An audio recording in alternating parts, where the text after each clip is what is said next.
जब हनुमान जी ने अशोक वाटिका में प्रवेश किया, तब सीता समझ चुकी थीं। हनुमान में बल बुद्धि दोनों ही गुण हैं। काम कितना भी मुश्किल क्यों ना हो, यदि किसी व्यक्ति के पास बुद्धि और बल है तो कामयाबी आसानी से प्राप्त की जा सकती है। बुद्धि और बल में निपुणता का नाम ही योग्यता है। इन दोनों गुणों से ही व्यक्ति योग्य बनता है। समय अनुसार इन दोनों गुणों का उपयोग करते हुए किसी बड़े शत्रु पर भी विजय प्राप्त की जा सकती है। सुंदरकांड में हनुमान जी ने मां सीता से भोजन मांगा था। तब सीता जी ने हनुमान जी से कहा, अशोक वाटिका में जाकर फल खा लो।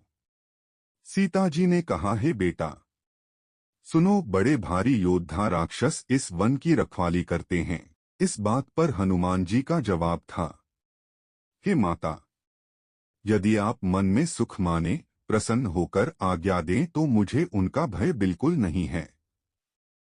जिस आत्मविश्वास से हनुमान जी सीताजी को कह रहे थे, एक क्षण के लिए सीताजी को लगा कि कहीं यह अतिशयोक्ति तो नहीं है। फिर सीताजी को हनुमान जी से किया हुआ वार्तालाप याद आया।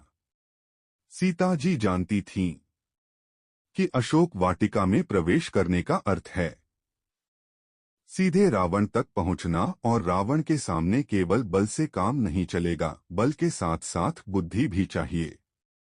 वे हनुमान जी के भीतर दोनों को संयुक्त रूप से देख चुकी थीं। हनुमान जी ने बुद्धि का प्रयोग करते हुए ही लंका प्रवेश किया और सीताजी की खोज की थी। इस दौरान उन्होंने बल का प्रयोग करते हुए लंका की रखवाली करने वाली लंकिनी पर भी विजय प्राप्त की थी। हनुमान जी को बुद्धि और बल में निपुण देखकर जानकी जी ने कहा, जाओ, हे तात, श्री रघुनाथ जी के चरणों को हृदय में धारण करके मीठे फल खाओ। इस प्रसंग में हनुमान जी के माध्यम से हमें यह संदेश मिलता है कि जीवन तभी सुंदर है जब हमारे पास बुद्धि और बल दोनों हों।